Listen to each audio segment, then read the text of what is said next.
শুভ সন্ধ্যা। আমরা এবার palpation of the chest নিয়ে আলোচনা করব। তো আমরা যখন চেস্ট প্যালপেশন করি তখন আমরা পাঁচটি জিনিস আমরা দেখি। একটা হচ্ছে position of the trachea, position of the apex beat, symmetry of the movement of the chest, vocal fremitus অথবা ট্যাকটাইল ভোকাল ফ্রেমিটাস এবং টোটাল চেস্ট এক্সপেন্সিবিলিটি।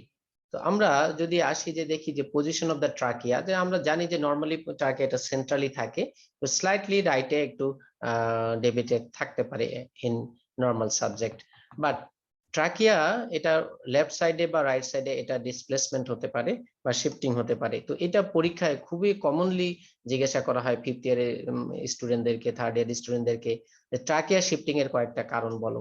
তখন বলতে হয় যে in same side of the lesion, বা এটা পুশিং হতে পারে, পুলিং হতে পারে, মানে যে সাইডে লিশন এই সাইডে লিশন এটা নর্মাল, এটা এই সাইডে লিশন, তাহলে এই সাইডে ট্রাকে এটা সরে গেছে। এটার কারণ কি হতে পারে? যদি এমন কোন লিশন যেটা নিজের দিকে টেনে নিয়ে আসে, যেমন ফাইব্রোসিস, যদি ফাইব্রোসিস হয় তাহলে কিন্তু এরকম ট্রাকেটাকে নিজের দিকে টেনে নেয়, তাহলে একটা ফাইব্রোসিস একটা কারণ। কোলাপস, দেখলে এইদিকে লাং কোলাপস হয়ে গেছে বা লাঙের আপার লোবটা কোলাপস হয়ে গেছে, তখন ট্রাকেকে এইদিকে নিজের দিকে টেনে নিতে পারে। এবং আরেকটা হচ্ছে যদি এইদিকে নিউমোনেক্টমি, মানে যদি এইদিকে লাংসটা ডিসেকশন করা হয়ে থাকে। আবার পুশিং হতে পারে, মানে এইদিকে দেখা যাচ্ছে এইদিকে একদম সাদা হয়ে আছে, মানে এটা plural equation, massive plural equation. এই এত প্লুরাল ইকুয়েশন আছে যে এটা ট্রাকেটাকে পুশ করে অপোজিট দিকে সরিয়ে দিয়েছে, তো এটা একটা ম্যাসিভ প্লুরাল ইকুয়েশনের কারণে হতে পারে। আবার যদি রাইট সাইডে যদি দেখা যায় যে নিউমোথোরাক্স হয়েছে, বিশেষ করে টেনশন নিউমোথোরাক্স, তখন এটাও পুশ করে আপনার হচ্ছে যে এই ট্রাকেটাকে অপোজিট সাইডে সরিয়ে দিতে পারে। তাহলে আমরা যেটা বলবো যে ট্রাকেয়ার শিফটিং এর কারণ দুটো হতে পারে, একটা হচ্ছে যে পুশিং, একটা হচ্ছে পুলিং। নিজের দিকে যদি টেনে নিয়ে আসে যে লিশন গুলো, সেটা হচ্ছে ফাইব্রোসিস, কোলাপস এবং নিউমোনেক্টমি। যেগুলো অপোজিট দিকে পুশ করে দেয় সেটা হচ্ছে huge plural, massive plural equation বা হিউজ প্লুরাল ইকুয়েশন, এবং আরেকটা হচ্ছে টেনশন নিউমোথোরাক্স। তো এখন আমরা কিভাবে এই পজিশন অফ দ্য ট্রাকিয়াটা আমরা এক্সামিনেশন করি, এটা আমি জাস্ট এখানে একটা ছবি দিয়েছি, তো এটা আমরা ভিডিওতে দেখাবো, তখন আপনাদের এটা ক্লিয়ার হয়ে যাবে। অ্যাপেক্স বিট, এই অ্যাপেক্স বিটটা আসলে কি? যে আমরা জানি যে হার্টের হার্ট কন্ট্রাকশন করে এবং হচ্ছে যে রিল্যাক্সেশন করে। তো এই যখন এই হার্টের এই যে কার্ডিয়াক পালসেশন হয়, এটার যে lower most and outer most point হয়, সেটাই হচ্ছে যে অ্যাপেক্স বিট। তো সাধারণত লেফট ভেন্ট্রিকেলের যে লোয়ার এন্ড আউটার পোর্শন, এটা এখানেই সাথে অ্যাপেক্স বিটটা পাওয়া যায়। তো অ্যাপেক্স বিটের ডেফিনিশন যদি আমরা বলি, এটা মুখস্থ রাখতে হবে, এটা পরীক্ষায় ধরা হয় যে it is the lower most, মানে সবচেয়ে নিচে, অ্যান্ড আউটার মোস্ট, সবচেয়ে বাইরের দিকে যে পয়েন্টটা, যে পালসেশনটা আমরা পাই, সেটাই হচ্ছে যে অ্যাপেক্স বিট। এবং এটা সিচুয়েশন, এটার লোকেশনটা কোথায়?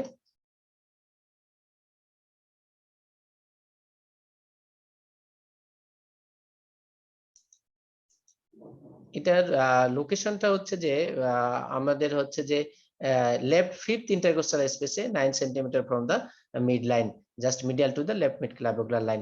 তো এই পজিশন অফ দ্য অ্যাপেক্স বিটটাও কিন্তু আমাদেরকে মুখস্থ রাখতে হবে, কারণ এটা পরীক্ষায় ধরা হয়। এবং কখন এটাকে আমরা বলবো যে অ্যাপেক্স বিটটা শিফটেড হয়ে গেছে, তো সেটা আমরা সেটার জন্য আমাদেরকে হচ্ছে যে এটার নরমাল পজিশনটা মুখস্থ রাখতে হবে। তো আমরা যদি বলি যে নরমালি অ্যাপেক্স বিট কোথায় থাকে, তাহলে উত্তর বলতে হবে যে left fifth intercostal space 9 centimetre from the mid line, এতটুকু বললে হবে। অথবা যদি কেউ আরো বলি যে just medial to the left mid clavicular line, তাহলে ওটা সঠিক। এখন কি কি কারণে অ্যাপেক্স বিটটা শিফটিং হতে পারে? মানে আমরা জানি, দেখলাম যে নরমালি হচ্ছে যে মিড লাইন থেকে 9 সেন্টিমিটার দূরে থাকে। যদি কারো 10 সেন্টিমিটার, 11 বা 12 সেন্টিমিটার হয়, তার মানে এটা শিফট হয়ে গেছে। কেন হইতে পারে? যে কোনো কারণে যদি হার্টটা বড় হয়ে যায়, cardiac enlargement due to any cause, commonly valvular heart disease, heart failure ইত্যাদি কারণে এটা হচ্ছে যে সরে যেতে পারে। যদি কোনো একটা অসুখ, যেটা যেটা যদি আমাদের একদম পুরো মেডিসিনামকে শিফট করে দেয়, যেমন ধরেন right sided massive plural equation, এটার কারণে পুরো হার্টকে পুশ করে লেফট সাইডে সরিয়ে দিয়েছে, বা টেনশন নিউমোথোরাক্স, তার কারণে সরিয়ে দিয়েছে, তাহলেও এরকম হচ্ছে যে অ্যাপেক্স বিটটা লেফট সাইডে সরে যেতে পারে। What are the causes of absent apex beat? যে দেখা যাচ্ছে আমরা অ্যাপেক্স বিট কোনোভাবে পাচ্ছি না, আমরা প্যালপেট করছি কিন্তু অ্যাপেক্স বিট পাচ্ছি না, কি কারণে হতে পারে? যদি লেফট সাইডেড প্লুরাল ইকুয়েশন হয়, প্লুরাল ইকুয়েশন বা নিউমোথোরাক্স হয়, তাহলে তার উপর দিয়ে আসলে আমরা এই পালসেশনটা পাবো না, তখন অ্যাপেক্স বিট অ্যাবসেন্ট হতে পারে। পেরিকার্ডিয়াল ইকুয়েশন হলেও ঠিক তাই, থিক চেস্ট ওয়াল যারা ওবেস পারসন তাদের ক্ষেত্রে আমরা অ্যাপেক্স বিটটা অ্যাবসেন্ট পেতে পারি, এবং যদি অ্যাপেক্স বিটটা রিবের নিচে যদি ঢাকা থাকে তাহলে তখনও আমরা অ্যাপেক্স বিটটা অ্যাবসেন্ট পাবো। তো এই কারণগুলো আসলে পরীক্ষায় জিজ্ঞাসা করা হয় যে কি কি কারণে অ্যাপেক্স বিটটা শিফট হতে পারে, কি কি কারণে অ্যাপেক্স বিট আমরা না পেতে পারি। তো এখন এই কিভাবে আমরা এক্সামিনেশন করব সেটা আমরা হচ্ছে যে ভিডিওতে আমি দেখাবো, কিন্তু এখানে আমি পূর্ববর্তী স্লাইডে আমি কিছু কথা বলবো যে অ্যাপেক্স বিট অ্যাবসেন্ট আমরা কখন বলবো। যেটা আমরা সাধারণত লেফট সাইডে আমরা এই যে জায়গায় অ্যাপেক্স বিটটা থাকে ফিফথ ইন্টারকোস্টাল স্পেস, এখানে আমরা প্যালপেট করে দেখব। যদি এখানে আমরা কোনো অ্যাপেক্স বিটের পালসেশন না পাই তখন রোগীকে আমরা লেফট ল্যাটারাল টার্ন করি। লেফট ল্যাটারাল টার্ন করেও যদি দেখা যায় যে আমরা অ্যাপেক্স বিটটা না পাই তখন আমরা রোগীকে হচ্ছে যে আমরা কিছুটা একটু এক্সারসাইজ করাই। এক্সারসাইজ মানে রোগী একটু হেঁটে আসতে পারে, বা আমরা এই বিছানায় উঠানো বসানো এরকম করতে পারি, মানে একটু যদি এক্সারশন হয় বা এক্সারসাইজ হয় তখন হচ্ছে যে আমরা অ্যাপেক্স বিটটা পেতে পারি। এরপরেও যদি আমরা না পাই তাহলে আমরা রাইট সাইডে আমরা দেখবো যে ডেক্সট্রোকার্ডিয়া আছে কিনা, সেখানেও যদি না পাই তখন আমরা বলবো যে অ্যাপেক্স বিট ইজ অ্যাবসেন্ট। তো এখানে একটা জিনিস মনে রাখতে হবে যে পেশেন্টের যদি নন কার্ডিয়াক পেশেন্ট হয়, হার্টের রোগী, ইসকেমিক হার্ট ডিজিজের রোগী, অথবা পেশেন্টের কোনো কারণে শ্বাসকষ্ট আছে, তাহলে আমরা এই ধরনের কাজগুলো যে এক্সারসাইজ করানো বা হাঁটানো এই জিনিসগুলো আমরা করব না। Symmetry of the movement of the chest, তো এটা আমরা ইন্সপেকশনে দেখেছি যে normally movement of the chest is symmetrical. তো এটা রিডিউস হতে পারে, যে সাইডে রিডিউস হবে সেই সাইডে আমরা ধরে নেব কোনো না কোনো সমস্যা আছে, যেমন কোনো পুলালিপেশন, নিউমোথোরাক্স, কনসলিডেশন এগুলো থাকতে পারে। তবে এমন কিছু অসুখ আছে যেখানে বোথ সাইড অফ দ্য চেস্টের মুভমেন্টটা সিমেট্রিক্যালি রিডিউস হয়, যেমন সিওপিডি এবং ডিফিউজ পালমোনারি ফাইব্রোসিসে এই জিনিসটা হতে পারে। তো সিমেট্রি অফ দ্য মুভমেন্ট আমরা ফ্রন্ট অফ দ্য চেস্টে আমরা তিনটা জায়গায় সাধারণত দেখি, একটা at the level of the clavicle, একটা at the level of the nipple, এবং আরেকটা at the level of the GP স্টেনাম।